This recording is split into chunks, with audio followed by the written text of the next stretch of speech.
네, 할렐루야. 반갑습니다. 수요사경에 오신 여러분들을 진심으로 환영합니다. 우리 이 시간 저를 따라서 나지막히 한번 고백해 봤으면 좋겠습니다. 주님을 원합니다.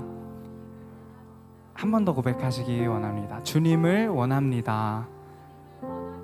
주님 한 분만 원합니다. 이 시간 우리의 고백이 주님께 닿을 때 주님 사랑합니다, 우리가 주님 한 분만으로 만족합니다 라는 고백으로 주님을 맞이하길 소원합니다. 함께 고백하겠습니다.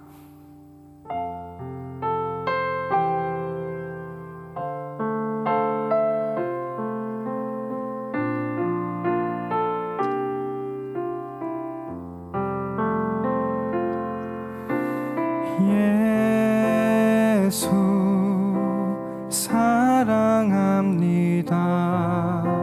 사랑합니다. 온 마음 다하여 오직 주님 한 분만 간절히 더 원합니다. 예수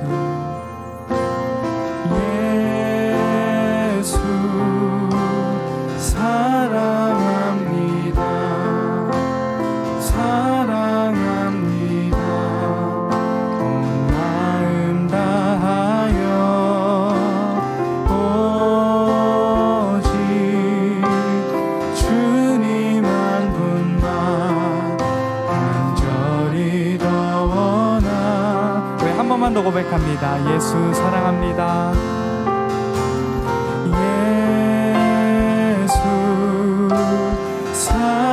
사랑합니다. 사랑합니다. 온 마음 다하여 오직 주님 한 분만 간절히 더 원합니다. 넘쳐나네 넘쳐나네 넘쳐나네. 주를 향한 내 속에 갈망이 주님께로 날 이끌어 주소서. 주님을 더 원합니다.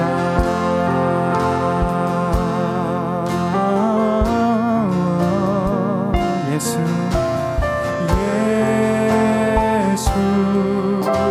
사랑합니다.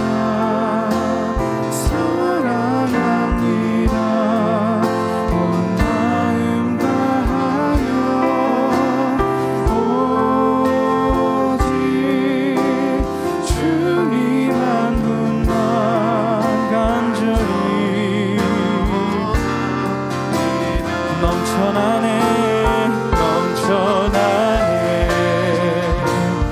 넘쳐나네. 주를 향한 내 속에 갈망이 주님께로 날 이끌어 주소서. 주님을 더 원합니다. 넘쳐나네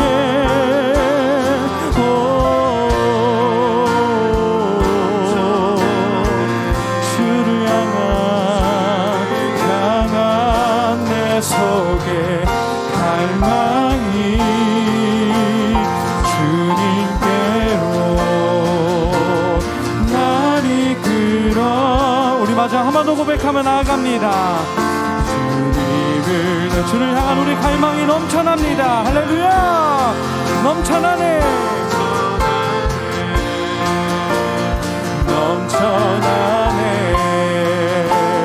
주를 향한 내 속에 갈망이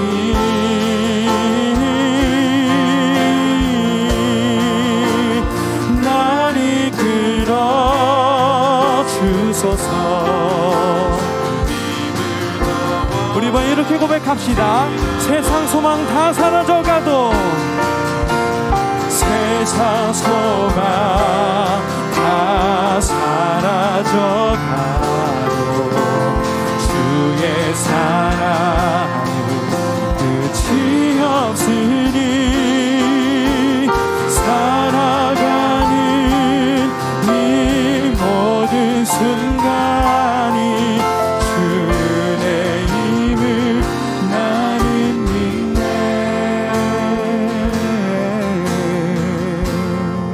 주 나의 모습 보네.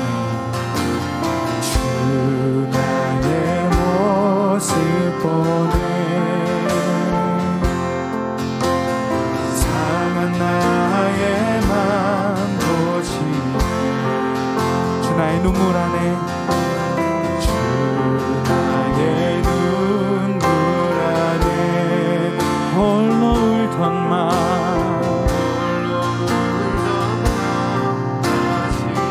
주 사랑 내게 있네. 주 사랑 내게 있네. 그 사랑이 날 세우네.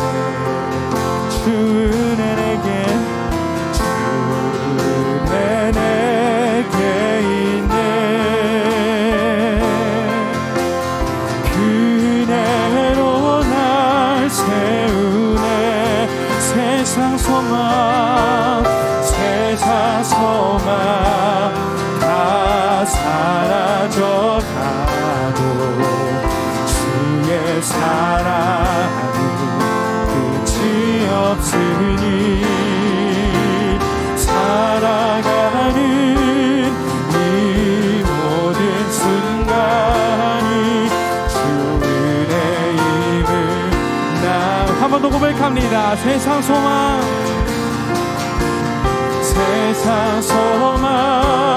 다 사라져가도 주의 사랑은 끝이 없으니 살아가는 이 모든 순간이 주의 힘을 나 마지막으로 세상 소망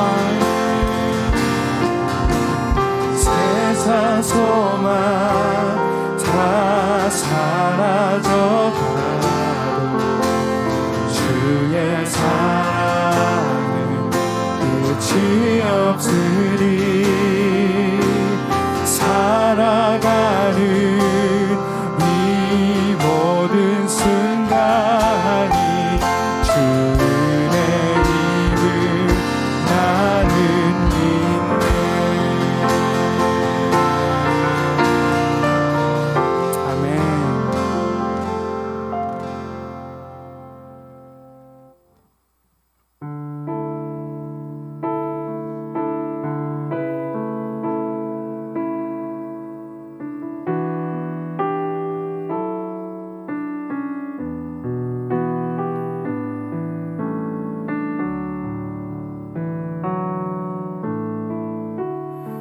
찬양의 열기 모두 끝나면 주 앞에 나와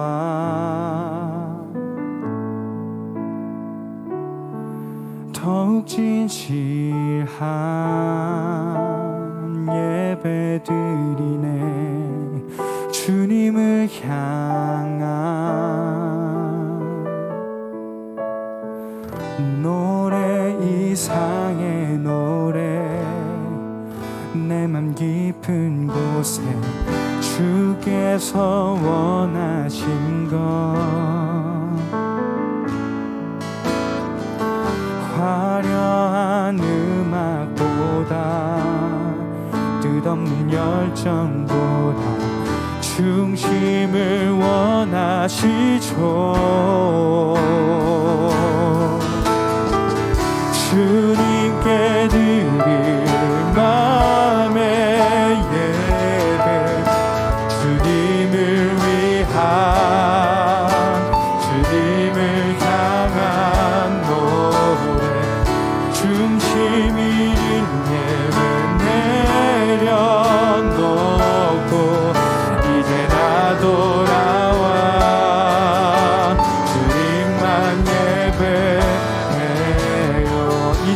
나아갑니다. 영원하신 왕, 영원하신 왕, 표현치 못한 주님의 존귀,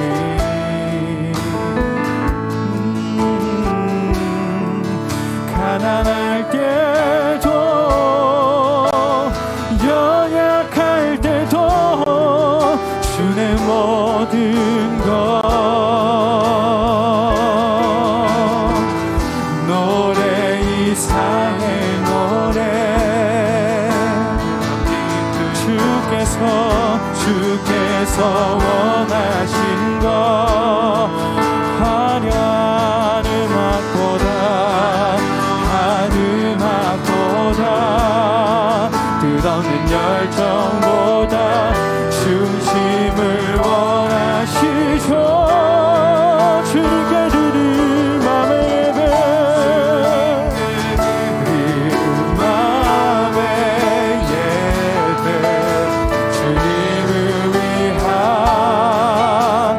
주님을 향한 노래, 중심 있는 예배 내려놓고 이제 나 돌아와. 한 번 더 주님께 드릴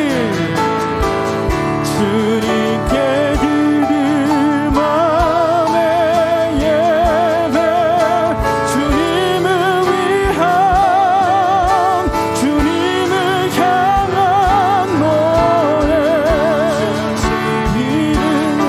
믿음 예배 내려 이제 나 돌아와. 주님만 예배, 주님께 드릴 맘의 예배, 주님을 위한 주님을 향한 아멘. 중심 잃은 예배 내려놓고 이제 나 돌아와. 주님, 우리 한 번 더 고백합니다. 여러 목소리로 주님께 드릴 맘의 예배, 주님을 위한 주님을 향한 노래, 중심 잃은 예배 내려놓고 이제 나 돌아와. 주님만 예배해요.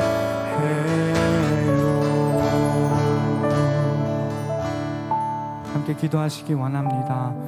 우리의 예배가, 우리의 삶이, 우리의 고백이, 우리의 행동이 주님을 향한 노래가 되어야 하고, 주님을 향한 예배, 주님을 위한 예배가 되어야 했는데, 어느 순간 우리도 모르게 누군가를 향하고 무언가를 향하고 나 자신을 높이는 우리의 삶이 된 것 같습니다. 이 시간 우리의 예배를, 우리의 삶을 다시 그 중심으로 돌이키십시다. 함께 주님께 나지막히 기도하며 고백하며 나아갈 때, 주님, 내가 주님께 돌이키기 원합니다. 주님 한 분만 높이기 원합니다 하는 마음으로 우리 함께 기도하시며 나아가겠습니다.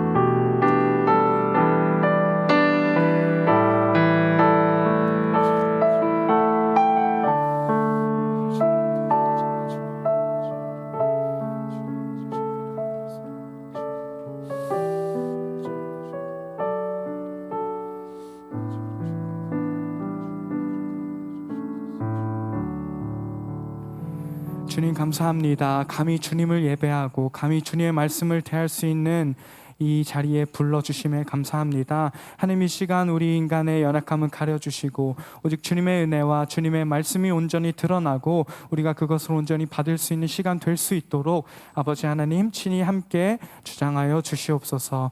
예배 마치는 시간까지 시종일관 주님께 위탁하여 드립니다. 이 모든 말씀 예수님의 이름으로 기도드립니다. 아멘. 안녕하세요. 반갑습니다. 십계명 계속 살펴보고 있는데요. 오늘은 5번째 부모의 권위라고 하는 제목으로 제5계명을 함께 살펴보겠습니다. 본문은 출애굽기 20장 12절 말씀인데요. 한 절 말씀입니다. 제가 성경 말씀 읽겠습니다. 내 부모를 공경하라. 그리하면 내 하나님 여호와가 내게 준 땅에서 내 생명이 길리라. 아멘. 이 계명은 보통의 분류법에 따르면 사람과 관련한 계명의 첫 번째에 해당합니다. 순서가 꼭 중요한 것은 아닐 수 있겠지만 그래도 이 계명이 가진 중요성을 좀 알려주는 그런 위치라 할 수 있어 보입니다. 과거로부터 오늘날에 이르기까지 한국 기독교와 또 천주교는 부모를 공경하지 않는 종교다라고 하는 오해를 정말 많이 오랫동안 받아왔었습니다. 성도님들 중에 그런 이유로 좀 어려움을 겪으신 분들은 없으신지 모르겠습니다. 가족들 간에 다투기도 한 그런 가족들도 꽤 많은데요. 저희 집도 과거에 저 어렸을 때 전 기억이 잘 안 나는데 그 큰형님이나 이제 처음 교회를 다니기 시작하면서부터는 꽤 많은 갈등이 있었던 것으로 알고 있습니다.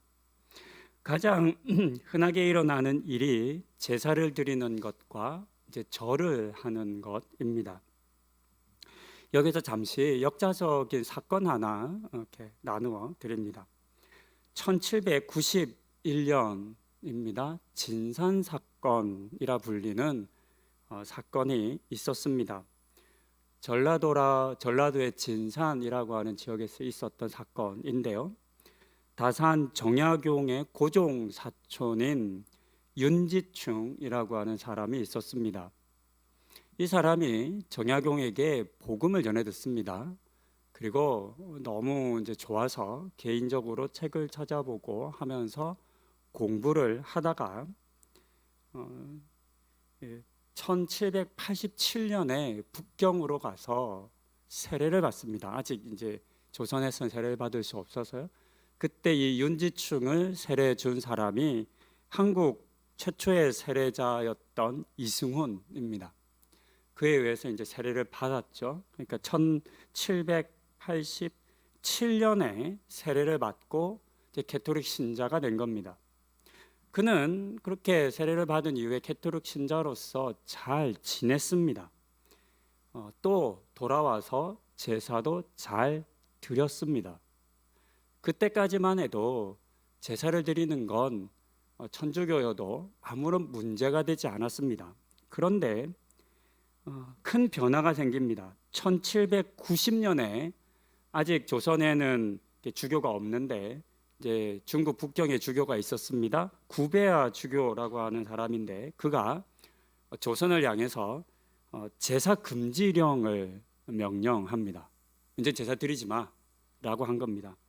아시겠지만 천주교는 명령이 굉장히 강한 의미를 가집니다. 지켜야 합니다. 이때부터 문제가 되기 시작했습니다. 이 명령을 받은 윤지충이 이 말씀을 명령을 그대로 지킵니다. 그래서 집에 있던 신주를 불사릅니다. 그리고 어머니가 돌아가시는데 우리가 알다시피 조선시대 부모가 상이 나면 3년간 상을 치러야 되지 않습니까? 그 유교적 절차에 의해서. 근데 윤지충이 어머니의 장례를 유교식으로 치르지 않습니다. 굉장히 이제 난리가 났겠죠. 동네가 그냥 뒤집어진 겁니다. 그러다가 이 소문이 한양에 있는 조정에까지 이릅니다. 소문이 퍼집니다. 결국 그는 체포되어 죽습니다. 부모를 공경하지 않은 죄명으로 죽게 됩니다. 그가 이제 한국 천주교 최초의 순교자인데 이런 사건으로 배경으로 인해서 천주교와 개신교는 부모를 공경하지 않는 종교, 부모를 위한 제사조차도 드리지 않고 부모에게 절도 하지 않는 불충의 종교라는 오명을 이제 쓰게 됩니다.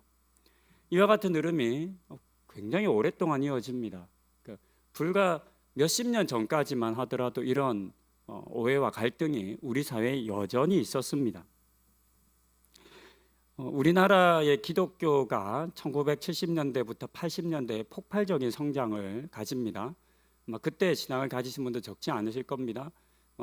80년대 초반에 있었던 세계 복음화 대성회 이런 거, 또는 나는 찾았네 이렇게 배지 입고 이랬을 겁니다. 여의도에서 했던 그런 행사에 영향을 받으신 분들도 굉장히 많으십니다. 그때 다시 이 문제가 등장해서 교회마다 제사를 드려야 되는지 말아야 되는지 이런 많은 문제로 갈등했었던 기억이 납니다. 하지만 기독교가 부모를 공경하지 않는 종교라고 하는 것은 오해입니다. 기독교는 절대로 부모에게 효를 하면 안 된다고 가르치는 종교가 아니기 때문입니다. 오히려 성경은 오랜 과거로부터 하나님께서 얼마나 부모를 공경하기를 원하셨는지에 대해서 정말 많이 다양한 곳에서 기록하고 있습니다.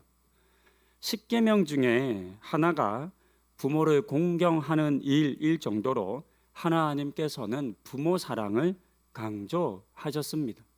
하지만 이런 내용을 알기 이전에 제사를 지내지 않는다, 절하지 않는다라고 하는 한국 사회에 오랫동안 지켜져 왔던 전통의 방식들, 겉으로 드러나는 부모 공경의 모습들이겠죠, 방법이겠죠.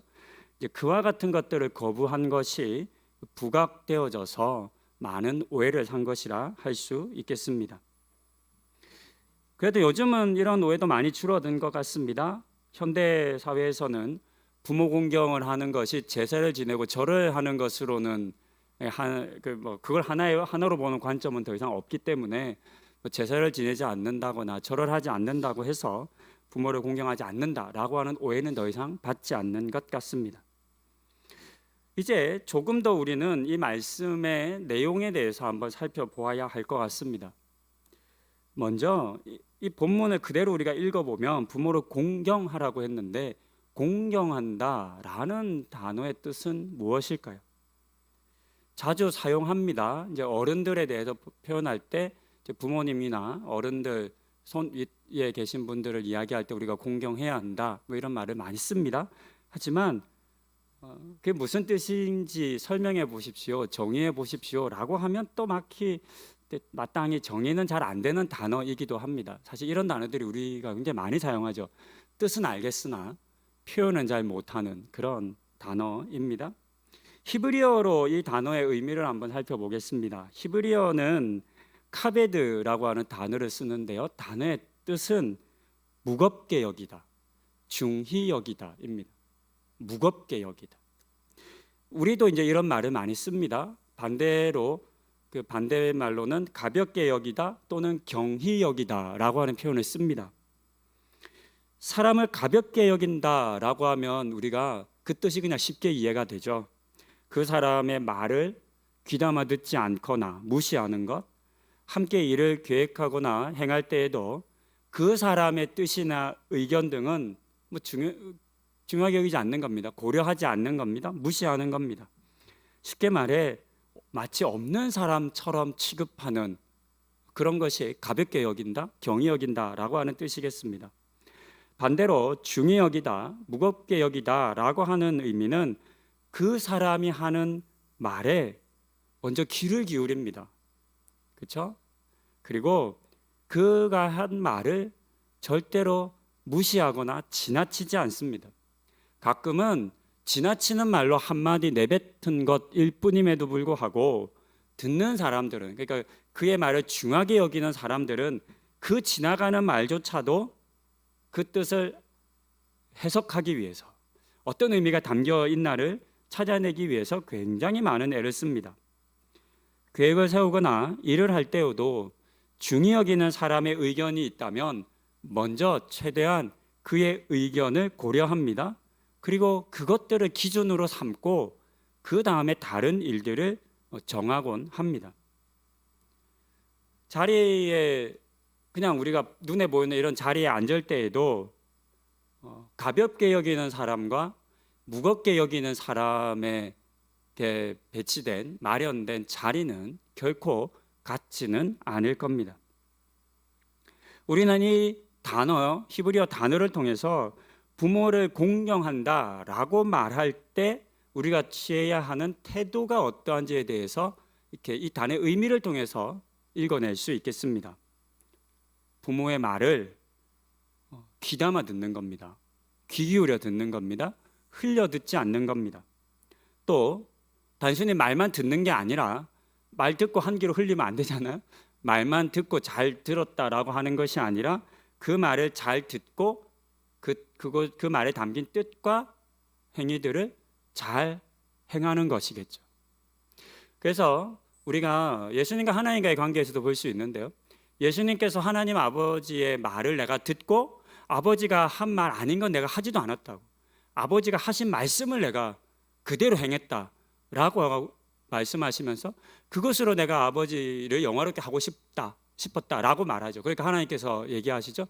너가 이미 나를 영화롭게 했다. 이제 이것이 이제 예수님과 하나님 아버지 사이에 있는 공경의 한 예라 할 수도 있겠습니다. 부모의 말을 귀 기울여 잘 들을 뿐만 아니라 부모의 뜻과 가르침을 존중하고 또 그 가르침에 순종한다라고 하는 의미로 우리는 이 공경이라는 단어를 해석할 수 있겠습니다. 근데 이것만 있지는 않습니다. 부모를 공경한다라고 하는 이 의미 속에 또 굉장히 중요한 한 파트가 있는데요. 그것은 부모를 부양한다는 의미도 포함되어 있습니다. 시간이 지나서 나이가 들게 되면 자녀들은 자라서 성장합니다.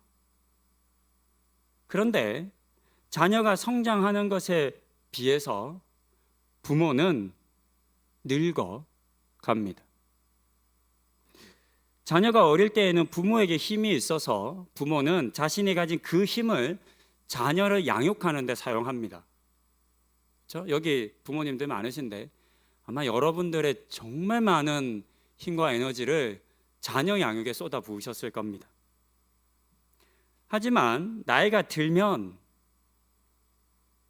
이 관계가 역전이 됩니다. 나이가 들게 되면 젊었을 때는 부모가 자녀를 양육했지만 나이가 들게 되면 자녀가 부모를 부양하게 됩니다. 단순히 육체적이고 정신적인 역전만 일어나는 것이 아니라 역할의 역전까지도 일어난다는 것입니다. 늙고 병약한 부모는 더 이상 스스로의 힘으로 살아갈 수 없게 됩니다. 그래서 어느 순간이 되면 자녀들은 마치 어린 아이를 돌보듯 부모를 돌보아야 할 때를 맞이하기도 합니다. 이 돌봄에는 정신적인 부분도 있겠지만 그걸 못지않게 입고 먹고 마시고 사는 등의 경제적이고 육체적인 부분도 크게 차지합니다. 그래서 부모를 공경한다라고 하는 이 의미 속에는 이런 필요가 생겼을 때, 이제 부모가 더 이상 우리를 양육하지 못할 때, 오히려 우리에게 의해서 양육을 받아야만 할 때 그 책임을 회피하지 않고 기꺼이 받아들이고 감당하는 것을 공경이라고 합니다. 신약 성경에 보면 고르반 사건 잘 아실 겁니다. 예수님께서 유대인에 의해 외식하는 사람들에 대해서 이야기합니다. 너희가 하나님께서 부모를 공경하라 하신 그 말씀을 잘 알지 않느냐? 그러면서 너희가 하나님께 바친 물건 고르반이라고 외친 다음에 하나님께 바친 거는 개인적으로 쓰면 안 되거든요. 그래서 뭐라 그러냐면 저는 더 이상 부모님을 공경할 돈이 없어요 라고 말하면서 부모를 공경하지 않는 당시에 외식하던 유대인들과 바리새인들을 향한 예수님의 지적입니다. 그 책임을 회피하지 말라는 겁니다. 그와 같은 책임이 그것을 온전히 부모를 그 노후에 부양해야 하는 부모를 경제적으로 육체적으로 감당하는 것까지도 공경에 해당한다라고 예수님께서 정확하게 지적해서 말씀해 주신 사건이라 할 수 있겠습니다. 오늘날 많은 부모들이 어린 자녀를 정성껏 키우는 일에 대해서는 당연하다고 생각합니다. 특히나 교회 다니시는 분들은 정말로 자녀 양육을 잘 하시는 것 같아요.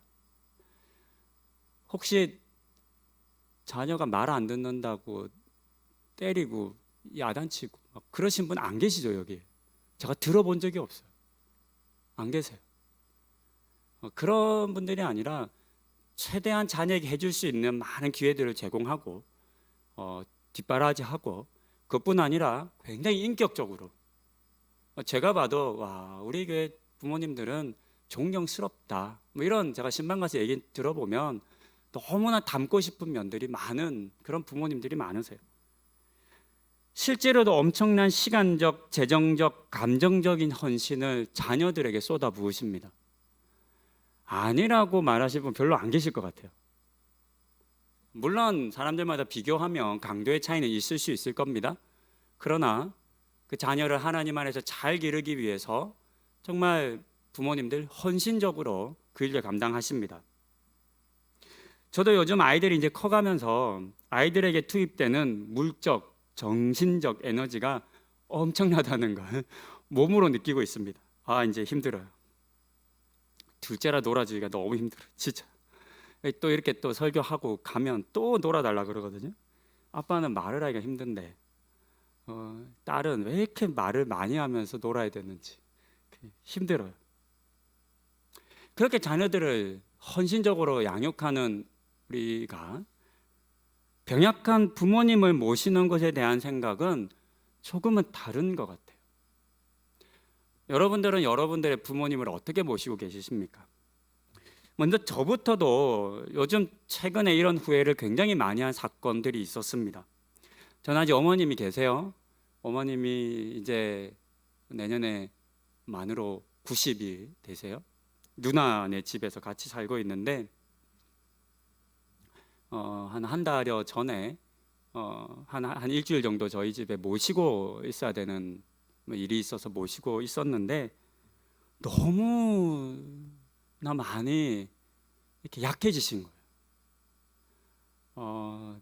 아직도 이게 잘 안 되는 게, 저는 아주 어렸을 때부터 아버님 일찍 돌아가셨지만 아버지는 아빠라고 불러본 기억이 없는데 아직도 엄마라고 부르고 있어요. 나이 이제 90이 다 되신 분을 아직도 엄마라고 부르는데 제 생각 속에 엄마가 이렇게까지 많이 약해지셨나, 이런 생각을 그동안 못 해본 거죠. 그래서 최근에 어머니 병원도 모시고 다니고 또 이런 이제 노력들을 했어요. 그러면서 누나한테만 맡겨놓고 내가 내 책임을 안 하고 있었다는 것, 등한시하고 있었다는 것, 그걸 알게 된 거예요. 연로하신 부모님을 모시는데 내가 할 수 있는 최선을 다해 모시는 마음을 먹고 행해야 하는데 더 늦기 전에 이런 일들 해야겠다, 이런 다짐을 좀 하는 그런 반성의 시간도 제게 있었습니다.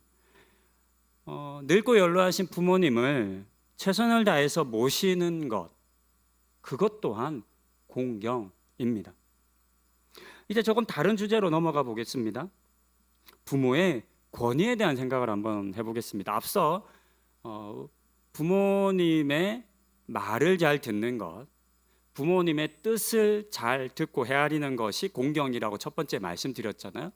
그렇다면 우리는 부모님이 자녀에게 하는 이 말과 훈련 또는 훈육, 이 가르침을 어디에서부터 온 것이다 라고 여겨야 하는지, 그리고 또 그 범위와 한계는 어디까지인지를 한번 생각해 볼 필요가 있겠습니다.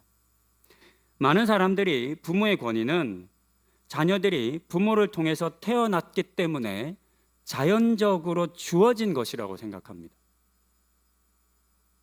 내가 너 낳았어, 그러니까 내 말 들어, 이렇게 이야기합니다.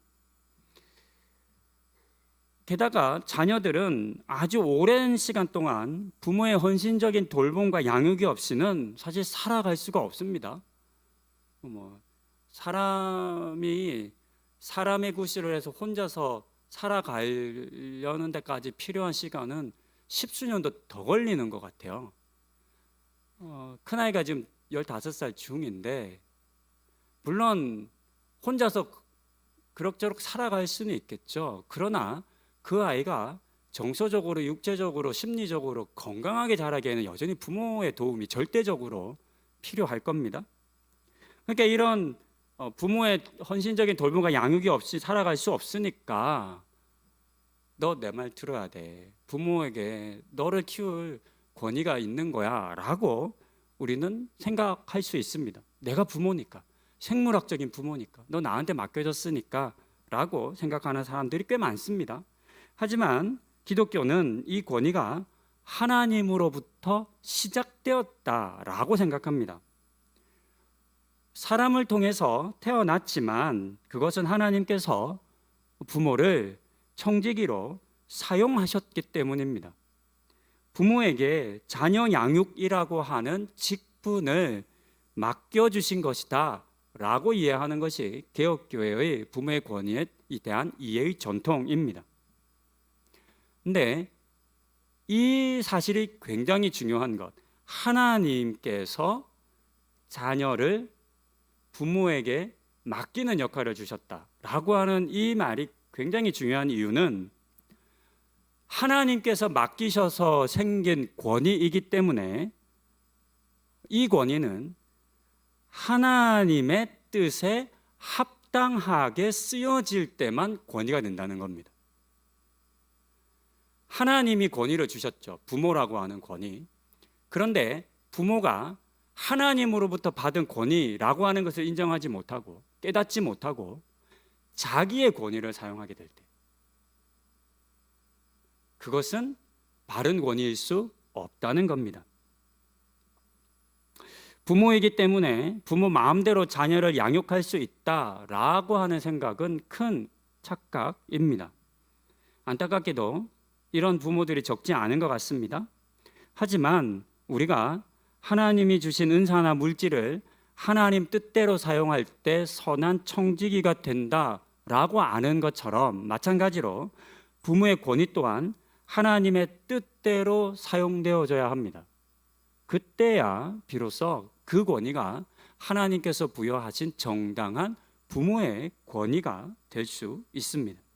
그렇지 않으면 그렇지 않는 때와 방식으로 행해지는 자녀를 향한 부모의 말과 행동은 권위가 아니라 어쩌면 강요나 폭력이 될 수 있다는 것을 우리는 기억해야 하겠습니다. 다음은 부모가 가진 권위의 한계, 범위는 어디까지인가입니다. 쉽게 답을 얻을 질문은 아닙니다. 그리고 이 질문은 접근을 내가 어떤 문제까지 개입하냐라고 하는 측면으로 풀으셔서는 안 됩니다. 내가 이거는 개입해 마라, 저거는 개입해 라고 하는 어떤 사안에 대한 접근의 방식, 범위가 아닙니다. 에베소서 6장 4절은 이렇게 기록합니다. 또 아비들아, 너희 자녀를 노엽게 하지 말고 오직 주의 교훈과 훈계로 양육하라. 저는 이 말씀이 부모가 가진 권위의 한계, 범위를 굉장히 잘 알려준다라고 생각합니다. 부모가 자녀에게 자신의 권위를 사용할 때 반드시 고려해야 할 한계, 범위가 있는데요. 그건 어디까지냐면 자녀를 노엽게 하는 방식으로 사용되어져서는 안 된다는 겁니다. 부모가 자신의 권위를 사용했을 때 자녀에게 울분이 일어나는 것, 정당한 분노가 일어나는 것, 하나님 보실 때에도 너의 분노가 오라 라고 하는 분노가 일으키는 데까지 부모의 권위가 사용되면 그것은 부모가 그 권위를 한계치 넘어서 범위 밖으로 사용한 것이라는 겁니다. 권위는 상대방이 받을 만한 방식과 절차를 통해서 행해져야 합니다. 그러지 못하고 인격을 모독하거나 감정을 지나치게 상하게 한다면 그것은 바른 권위의 사용이라 할 수 없을 겁니다. 하지만 저도 그렇고 우리 성도님들도 그렇고 자녀를 양육하시는 분들은 정말 잘 아실 겁니다. 그 한계점이 어딘지 알기가 어렵습니다. 그게 선으로 딱 그어지는 게 아닌 거잖아요. 그렇기 때문에 우리는 기도할 수밖에 없는 겁니다.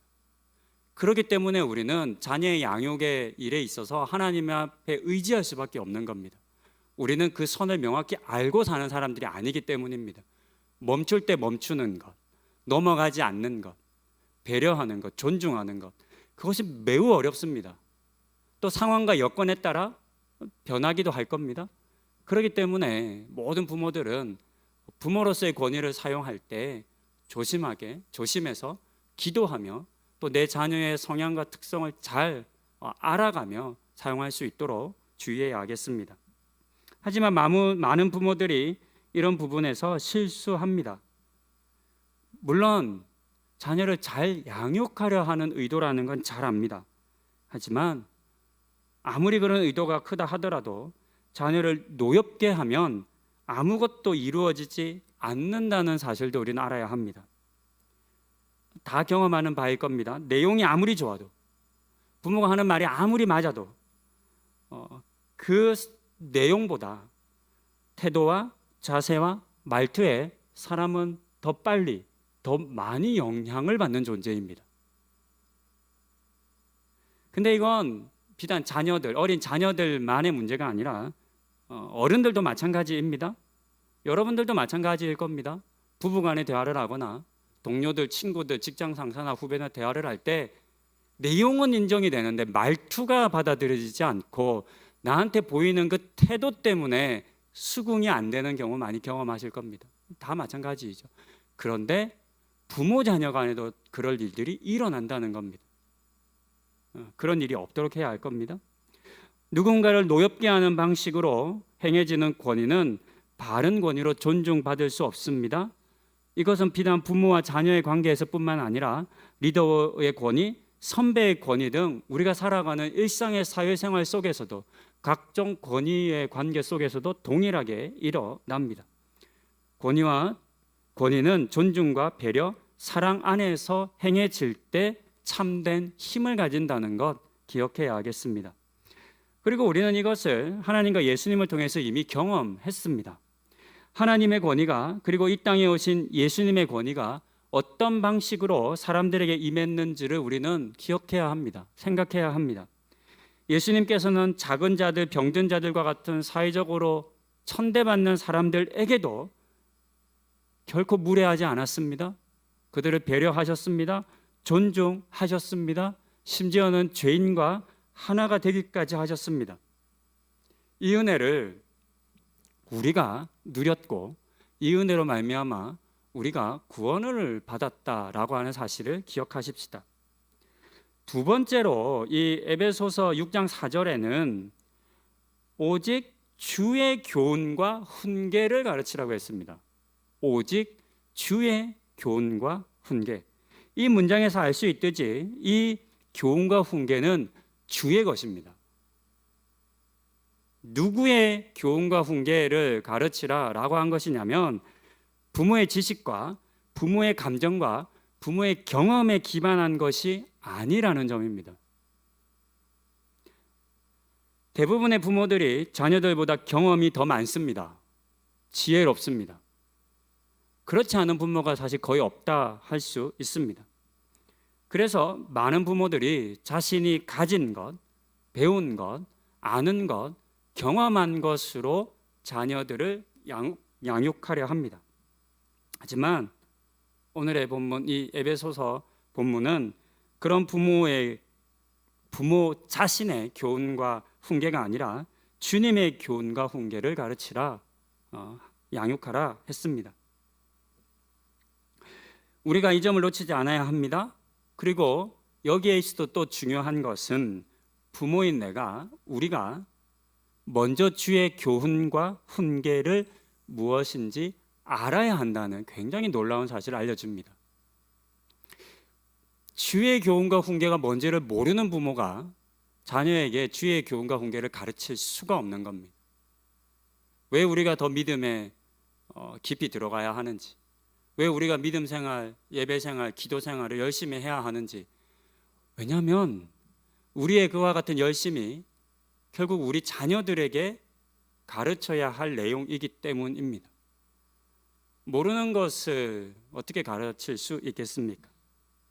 간단하게 요즘 달라진 부모의 지식과 경험에 대한 이야기를 좀 생각해 봅니다. 노하우라는 말 잘 아실 겁니다. 사전적으로 정의해 보면 어떤 일을 오래 함에 따라 자연스럽게 터득한 방법이나 요령을 일컫는 단어입니다. 과거 우리의 부모의 세대에서는 노하우가 나이가 많이 든 사람들에게 쌓이는 시대였습니다. 그래서 나이가 많이 든 어른들은 노하우가 굉장히 많았습니다. 그 이전에 오랜 농경 사회에서 이 노하우는 정말 오랫동안 변하지 않았고 사람과 사람을 이어서 전해졌습니다. 경험적 지식이 굉장히 강력한 힘을 가지는 시대가 있었습니다. 그런데 문제는 현대 사회, 특히나 지난 20, 30년 이후에서 이 앞선 20, 30년 동안 이 노하우라는 것이 굉장히 급속히 힘을 잃어가고 있습니다. 오늘날 컴퓨터와 인터넷 등 다양한 첨단 기술의 급속한 발달, 그리고 그것을 통해서 수많은 사람들의 지식이 쉽게 공유되어지고 있고, 여기에 더하여 지식과 경험의 그 속도, 변화의 속도가 과거와는 비교할 수가 없습니다. 앞서 노하우라고 하는 단어의 정의를 말씀드렸잖아요. 어떤 일을 오래 함에 따라 자연스럽게 터득된 방법과 요령이에요. 어떤 일을 오래 함에 따라. 여기서부터 벌써 우리 세대가 달라집니다.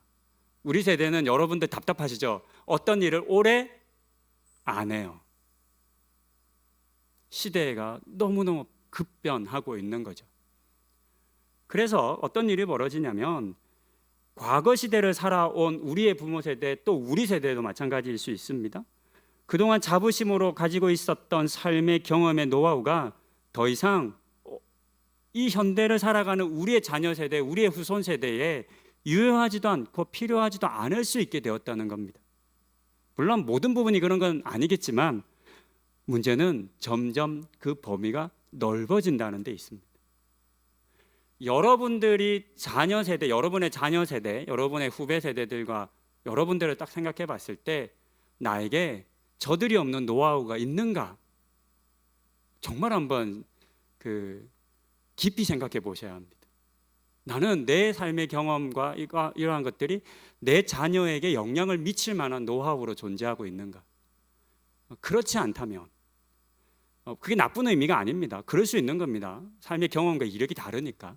그렇지 않다면 자칫해서 내 경험과 내 지식을 자녀에게 이야기해 줄 때 그 가르침과 그 교훈이 자녀에게 적합하지 않을 수 있기 때문입니다. 하지만 우리의 교훈과 훈계가 처음부터 주의 교훈과 훈계라면 이런 일들은 일어나지 않을 겁니다. 물론 이 주의 교훈과 훈계를 한 방향으로만 생각하시면 안 됩니다. 교회 생활을 어떻게 잘하냐, 신앙생활에 대한 측면, 성경 공부 어떻게 하냐, 기도하냐, 이런 것만 말씀드리는 게 아닙니다. 주의 교훈과 훈계는 주님께서 각 사람들, 특히 우리의 자녀들을 이 시대와 사회 속으로 보내신 그 의미, 왜 보내셨을까?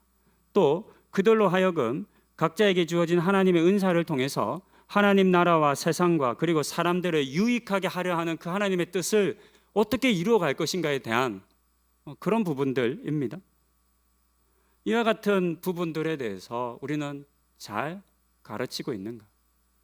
어떤 지식의 단편들 또는 삶의 작은 방법론들을 우리가 자녀들에게 전수하려 하는 부모가 아니라 무엇이 하나님을 믿는 것인지, 우리 각 사람을 향한 하나님의 부르심과 뜻과 소명은 무엇인지, 그래서 그와 같은 삶을 내가 지금도 부모인 자신이 살아가고 있는 것을 자녀들에게 보여주고 있는지, 그것이 굉장히 중요한 것이겠죠.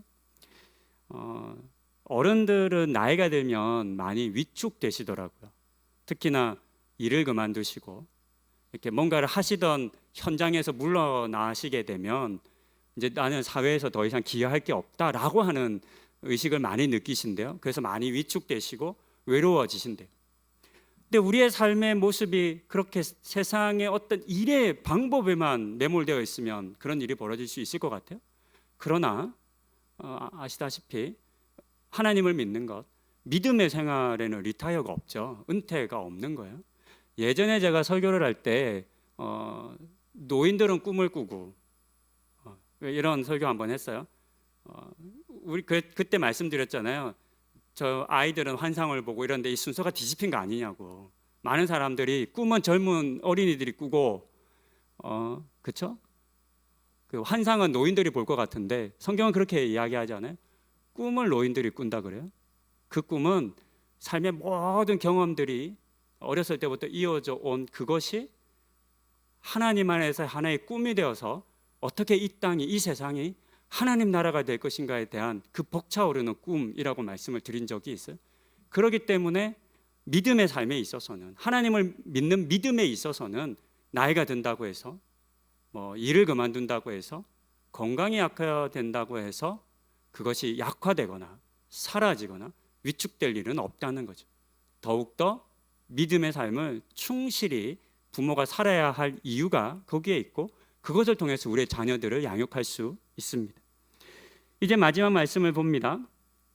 이 계명의 마지막 뒷부분이 있습니다.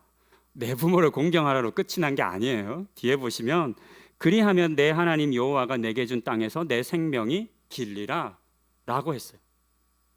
에베소서에도 이 말씀이 있습니다. 6장 1절부터 3절입니다. 자녀들아 주 안에서 너희 부모에게 순종하라. 이것이 옳으니라. 내 아버지와 어머니를 공경하라. 이것은 약속에 있는 첫 계명이니 이로써 내가 잘되고 땅에서 장수하리라. 무슨 의미일까요? 우리 가끔 보면 참 안타깝게도 일찍 하나님의 부르심을 받은 분들이 계세요. 꽤 많죠. 저도 아버지가 30년도 더 전에 돌아가셨으니까 굉장히 일찍이죠. 저 10대 때 돌아가셨으니까요. 그러면 저희 아버지는 부모 공경을 안 했을까요? 그거 아니잖아요. 그런 의미 아니잖아요.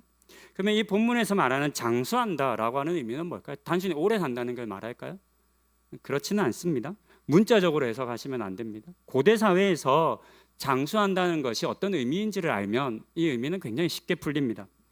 고대 사회에서는 장수하는 것, 오래 사는 건 하늘의 별 따기만큼이나 어려운 일이었습니다.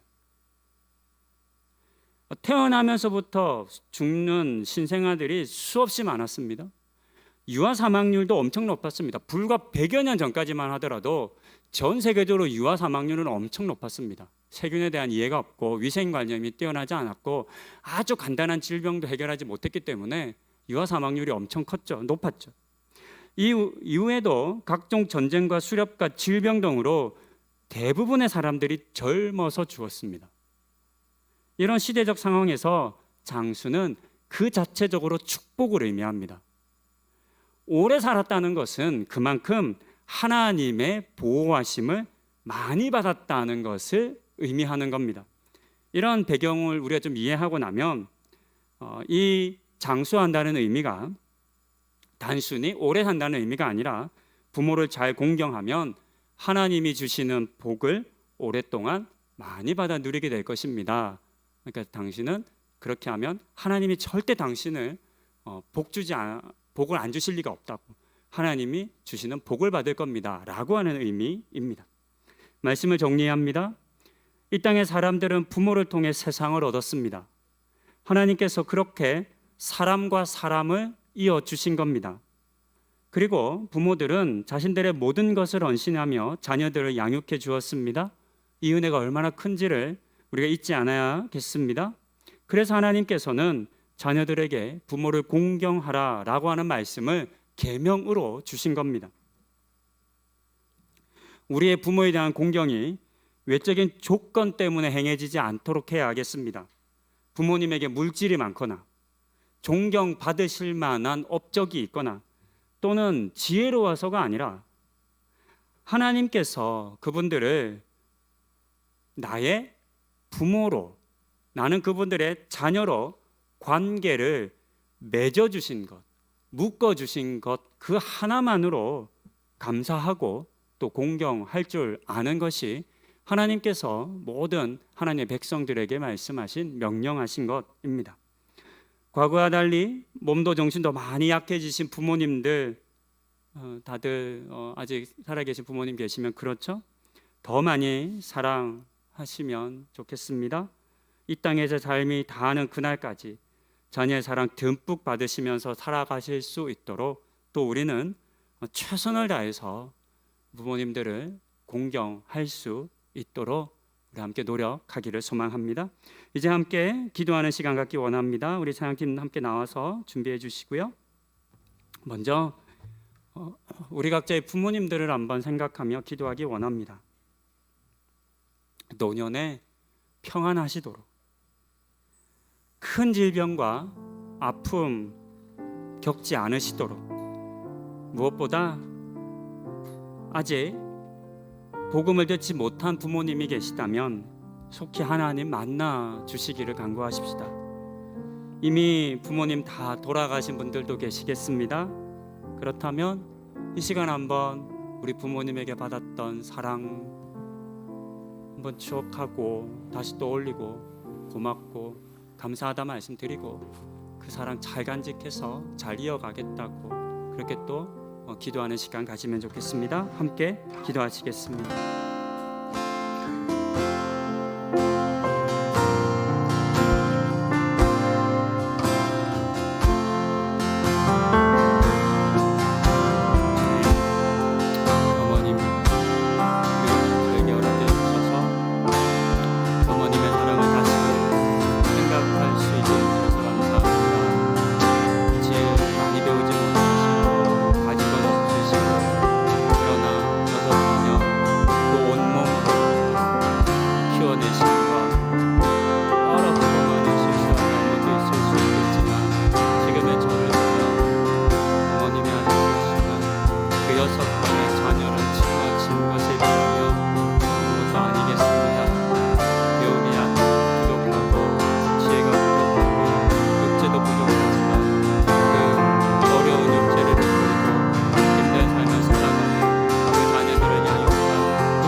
찬양하며 나아가도록 하겠습니다. 주 나의 모습 보내,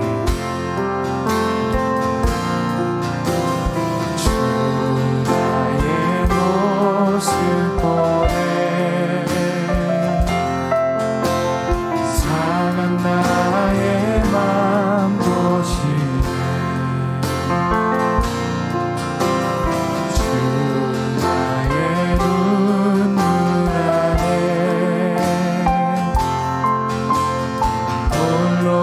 울던 맘마시 주 사랑 내게 있네, 주 사랑 내게 있네, 그 사랑이 날 채우네, 주 내게 있네, 그대로 날 세우니 세상 소망 다 사라져가도, 세상 소망 다 사라져가도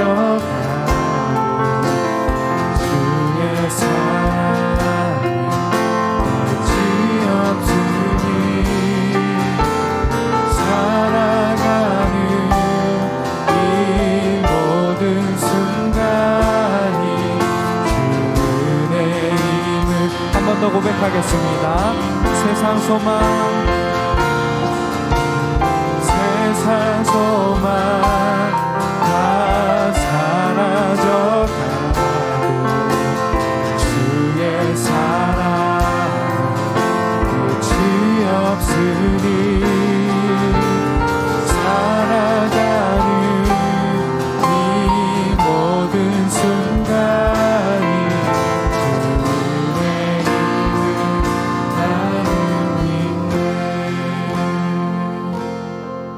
자녀에 대한 우리의 모습을 생각해 보며 이 시간 기도하기 원합니다. 자녀들은 과연 부모인 나를 통해 하나님의 모습을 보고 있을까요? 나는 하나님의 청지기의 모습으로 자녀들을 맡아 양육하고 있을까요? 내가 아는 교훈과 훈계는 과연 나의 것인지 아니면 주의 것인지도 우리는 겸손히 주님께 물어보아야 하겠습니다. 하나님께서 맺어주신 자녀와의 관계 속에서 서로를 신뢰하고 사랑하고 공경하고 존중하는 관계를 우리가 맺어야 하겠습니다. 우리의 자녀들을 생각하면서 그들을 축복해 주시고 또 나의 부족함들을 주님께 아뢰며 하나님 조금이라도 더 좋은 더 나은 부모가 되기 원합니다. 우리 함께 기도하시겠습니다.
알려주고 있는 것은 아닌지를 조심스럽게 하나님 돌아봅니다.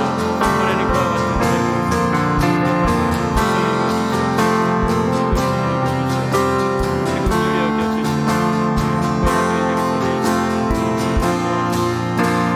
우리 한 번 더 고백하겠습니다. 세상 소망 다 사라져가도 세상 소망 다 사라져가도 주의 사랑에 끝이 없으니 살아가는 이 모든 순간이 주의 힘을 나는 세상 소망 다 사라져가도 주의 사랑은 끝이 없으니 살아가는 이 모든 순간이 주의 힘을 나는 믿네. 우리 마지막으로 함께 우리가 살아가는 사회를 위해서 기도하기 원합니다. 노령 인구가 급속히 늘고 있습니다. 하지만 사회적으로 노령 인구에 대한 정책과 제도가 아직은 많이 부족합니다. 단순히 얼마의 연금을 주는 방식을 넘어 노년의 삶을 풍요롭게 보내실 수 있도록 하는 여러 제도와 정책이 속히 개발되고 또 실행될 수 있기를 위해서 우리 기도해야 하겠습니다. 노령 인구가 사회의 문제로 인식되지 않고 그들이 우리 부모님들의 세대들이 우리 사회의 든든한 버팀목으로 또 존경받는 어른이 될 수 있도록 또 그와 같은 역할 잘 감당할 수를 있기 위해서 우리 어르신들을 위해서 또 이 사회를 위해서 그분들 잘 모시는 사회 되기 위해서 함께 기도하시겠습니다. 우리 사회가 노령 인구가 급속히 많아지고 있습니다. 급속한 심각한 고령화가 진행되고 있고, 반대로 자녀 출산은 영적 치료 아마 모든 선진국 중에서 가장 낮은 것으로 보여집니다.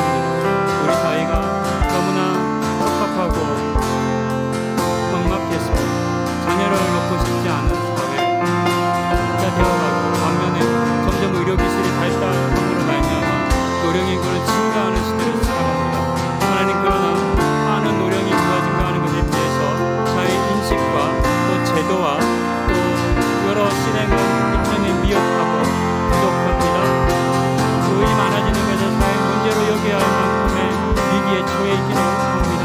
이런 사회에서 단순히 얼마의 연금을 주는 방식으로 모든 문제를 해결했다 여기지 않게 하여 주시고, 노년의 노인들이 삶의 의미를 잃지 않도록, 놓치지 않도록 하나님 도와주시고, 그와 같은 일들을 감당할 수 있는 좋은 정책과 제도와 그 실행들이 많이 이루어지는 하여 주시옵소서. 또한 우리 믿는 자들에게 나이가 든다는 것은 은퇴하는 것이 아니라 믿음의 은퇴가 없으니, 하나님 그 지금까지 하나님과의 관계 속에서 경험해오고 누려왔던 모든 믿음의 삶들과 하나님 나라의 그 부르심들이 이제는 꿈을 꿀 수 있어서 하나님 나라를 꿈꿀 수 있는 믿음의 토양 되게 하여 주시고, 든든히 쌓아주시고, 그래서 우리 어른들의 신앙, 우리 어른들의 꿈을 보며 우리 젊은 세대들이, 하나님 우리 자녀들이 보고 배우는 은혜도 허락하여 주시옵소서.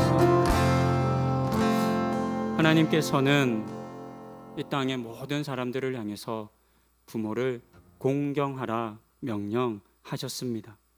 하나님이 명령을 우리가 가벼이 여기지 않게 하여 주시옵소서. 하나님께서 우리와 부모로 묶어주시고 엮어주신 분들을 하나님 우리가 사랑하게 하여 주시고 귀히 여기게 하여 주시옵소서. 그들의 말과 그들의 삶을 무시하지 않게 하여 주시고, 무엇보다 존경받을 만하거나 공경받을 만한 일이 있어야 그분들을 공경하는 것이 아니라 그저 우리의 부모이기 때문에, 하나님께서 맺어주신 관계이기 때문에 우리가 사랑하게 하여 주시고 공경하게 하여 주시옵소서. 나이가 들어가며 육체가 쇠약해지고 정신이 약해집니다. 그런 부모님들에게 많은 사랑과 또 헌신이 필요한데, 알게 모르게 이와 같은 헌신에 우리가 많이 소극적인 것 같습니다.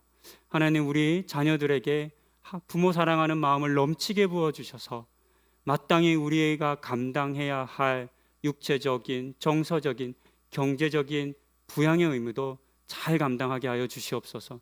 또한 이 사회 가운데 함께 하여 주셔서 이 사회가 부모님들의 세대들을 잘 부양할 수 있는 그런 나라 될 수 있도록, 사회 될 수 있도록 인도하여 주시옵소서.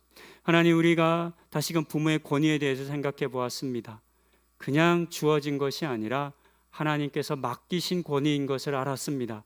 하나님께서 맡기셨으니 하나님이 주신 것과 합한 하나 되는 그 권위가 우리에게서 일어나게 하여 주시고, 그것으로 우리의 자녀들을 훈육하고 양육할 때, 교훈할 때 하나님의 뜻과 말씀이 자녀 세대에게도 전해지게 하여 주시고, 그렇게 하나님이 우리를 통하여 맡기신 부모라는 청지기로서의 삶을 잘 감당하는 또한 우리 모두 되게 하여 주시옵소서. 부모와 자녀의 관계로 서로를 묶어주신 하나님의 은혜에 감사하며 병약한 부모님들을 더욱 사랑으로 공경하기로 다짐하는 이 시간 머리 숙인 모든 주의 자녀들 위해 우리 주 예수 그리스도의 십자가 구원의 은혜와 아버지 하나님의 한없는 사랑과 성령님의 임재하시고 힘주심이 이제로부터 영원토록 함께 하시기를 간절히 축원하옵나이다. 아멘.